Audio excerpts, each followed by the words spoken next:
All right, here at Rolleston at Allstars, Mark Purdon. Hello, mate. G'day, Paul. Well, I'm over here for covering the Grand Prix weekend, and it's a very busy weekend. Thank you for letting me be here today, and I've got a few photos of today. It's a massive operation you guys have here at Allstars. It is, yeah. It runs well. We've got a good team of people around us, and there's two boys here and keeping things coordinated, and that it runs well. And you've got the gallopers as well, like they're a little bit of an outlet, I imagine, at the minute. So there is plenty going on. Want to get to, I suppose, start asking some people about the Breeders' Crown. Everyone has their own opinion, and generally on social media, I think people think because they can type something, they get a bigger thing. But I want to hear from the people that once contributed to it, and I think Allstars contributed so greatly to the Breeders' Crown, and maybe your thoughts, I suppose, on where it's at. Firstly, the first thing I ask you is, coming in, and it's effectively right at the minute, it's at the wrong time of the year for you guys with your New Zealand Cup. Yeah, absolutely, and yeah, I was sort of quite offended by the decision that they came to in running it in November. We put so much into the New Zealand Cup Carnival and they changed the course of the conditions with the heats as well, which effectively meant you were away for a good length of time. It just didn't work. We'll start on the heats. When we were you're in Australia, and when you're living in your own little bubble, if you like, people watch and they'd see Auckland or Addington, and there'd be a 2-horse heat or a 3-horse heat and a walkover, if you like. I think there was one where the horse just had to get into the parade ring, and it was basically qualified. But for you guys, that actually meant more. Like, we look at it and say, well, it's a joke. Why aren't they treated like we are here? But it actually just meant that you were qualified, and going there, you're going to be able to earn. At least potentially earn a certain, good amount of money that made it viable for you guys to say to the owners, we're going to go to Australia. Yeah, that's right, Paul. And I think that those sort of heats were about $5,000, something like that. But hey, we've got a plane fare too for the owners that they've got to fork out for. And look at the results the Kiwis had in the Breeders' Crown. They were always strong. And hey, predominantly you'd get that situation because most of the other fillies would say, well, we might as well turn out because this filly's, which is probably usually the best or the best colt of the year, is going for the Breeders' Crown, and you'd get that scenario. But we're bringing the best over. Yep. Yeah, and I think that's one of the things. You would have three, but it was generally only the winner that would go because they would say, well, we can't beat the other horse. Yeah, correct. And as I say, the owners have got to fork out for a plane fare return, so that's about 15,000 today. Yeah. Well, that's one thing. Everyone says, it's only 7,000 to fly a horse. You guys have to go two ways. That's right. Yeah. So, and I think the industry's not just the Breeders' Crown Carnival, but the industry's lost a big part of the following. Yeah, and that travel, and we'll say on the Breeders' Crown, but I'll get to the whole part of it in a sec if you like. But the Breeders' Crown, you guys been knowing that you're then right to go into the semis with those horses that qualified in the heats. It, as I said, guaranteed you a certain amount of money, but it gives the owners a bit of surety that you're going to be a part of this good carnival, didn't it? Yeah, that's right. Yeah, and maybe if it's just structured better, a better time of the year, like you might be happy to go the heats and the semis and the final, but certainly at the time of the year they've got a program now. It's just not. It's hard to do both.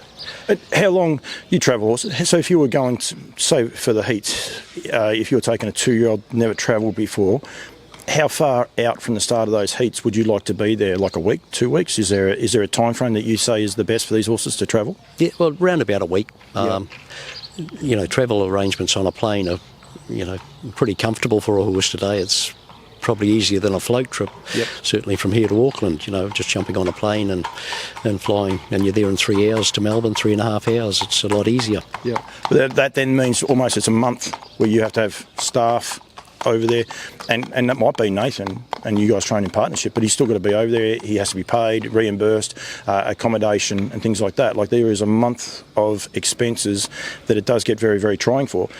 If you only had to go for the semis and the finals, you're there for 2.5 to 3 weeks. Like, that in itself automatically keeps your costs down a lot. Yeah, it does too, Paul. Yeah, we've been, we've often raced in 2 states at the same time, and we've had the staff and the infrastructure to be able to do that. But so time away, you work it out. But I think it's more importantly, it's the time of the year. Yep.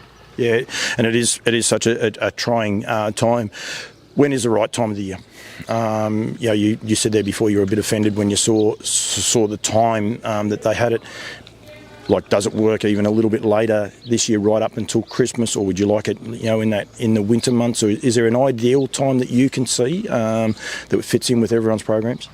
Yeah, well, I think it's something that New Zealand and Melbourne should come together on and work out. It might be a case of us restructuring a little bit to compensate for it. And August was probably too late. I think, better time of the year, maybe April, May sort of thing, getting toward the end of the season, and maybe that sort of situation might work for both countries. If they race it in April, May, do they keep the 2-year-old component of it? Is that something that, maybe, as I said, they race it, because the season's changed? Yeah, right. Do you then drop off, say, the 2-year-olds and make it like a 3-year-old, 4-year-old Breeders' Crown, something like they do in America? Yeah, well, something that'd have to be discussed. Yeah, I didn't take that into account when I said that. No, but that's the logistics of the whole thing and where to fit it in.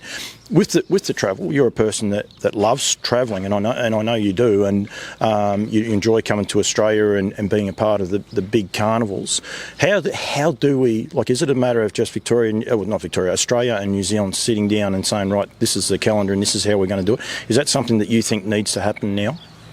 Well, I think so, yeah. There's too many clashes now, and there doesn't need to be. I think it's something, particularly, probably more so Victoria, I think. Yeah, we seem to clash with everyone. Victoria does. We seem to be public enemy number one. I mean that in a nice way. But the Miracle Mile, I know it has moved, but it's been in that one spot now. They have this big carnival. They build to it, so you sort of know when that's going to be. In that March, end of February, March time slot. The New Zealand Cup Carnival, and we said there before, we don't want that ever to change because people know when it is. And we just got to try and get a little bit of stability, I suppose, so people can travel and I suppose plan a little ways out. Yeah, that's right. We had the New Zealand Cup Carnival and going back a few years, but Melbourne actually kicked it off in January with the Nights of Glory or Nights of Stars or something, and they had a 6-week carnival, and I think Sydney ended up coming in, encroaching a little bit on the last couple of weeks there, but Victoria did actually start it off, the Nights of Glory, I think it was. And the travel brings so much, different. I was fortunate a couple of weeks ago, I had dinner with yourself. Gene Feast was there. You get to meet people. There's so much more to it than just the horses racing. There's such a different side to the whole thing, isn't there? Oh, there is. It is rather, Paul, and it's just our week in New Zealand, and there's a lot of focus and a lot of build-up going into it, but it's very unique to New Zealand. We haven't got anything like it, and on a smaller scale, it's like your Melbourne Cup week. Yeah, well, it is. And it's run at that same time, and it's probably prime time for a lot of people to want. But I'll say to anyone thinking about putting a major race in Australia at that time, get across here, go to Kaikoura, stay for the 2 weeks, and enjoy it, and turn around and tell me you're going to go over there and try and pinch that time slot. It's totally off the cards if you ask me, anyway. Yeah, absolutely. Yeah.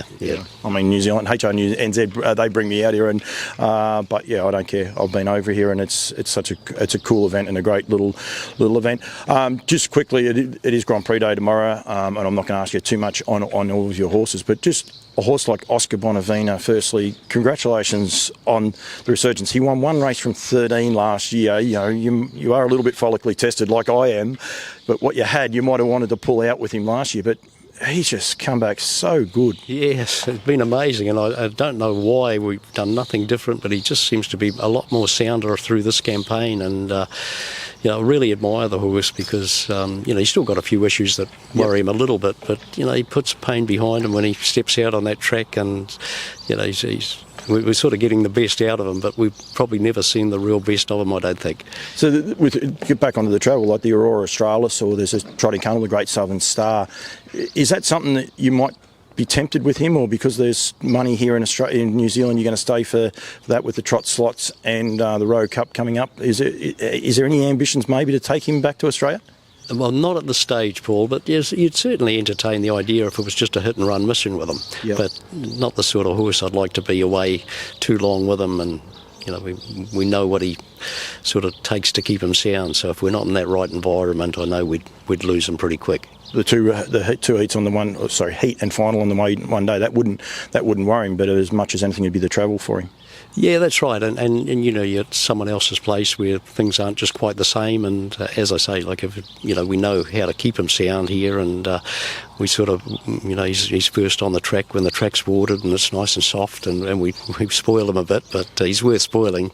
Yeah. But, well, no, he is well and truly worth spoiling, and that's what I try to do, is just break down some of these barriers. You've got a Cuda, of course, with the New Zealand Cup, you can't go to the Inter-Dominion. Is that another race on you guys' radar, or it's not high on the priorities of the Purdons at the minute, the Inter-Dominion?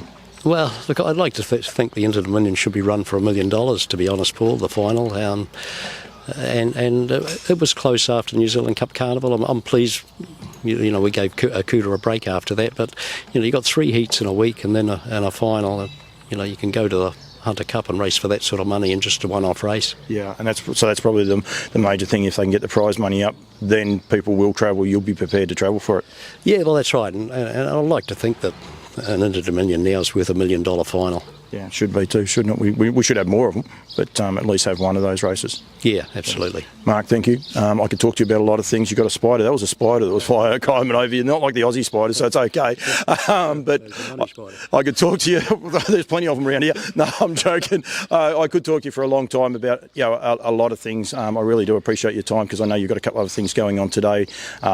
This won't go up until next week. So, but thank you very much, and just hopefully we'll raise a few people's eyes and just get people thinking a little bit about these races and the scheduling, and when we do put them on, and I suppose trying to keep the romance, if you like, of the industry, because that's one of the things we need to be able to do, is keep that romance and keep building the romance. Yeah, absolutely, Paul. And it's good to have a guy like you that that this goes out to a lot of people, and someone will take it up and run with it. Maybe. I don't know how many people actually listen to me. They watch a lot, but I don't know how many people actually listen. But hopefully we can get them thinking anyway. Yeah, that's right. Thank you very much, mate. Good, Paul.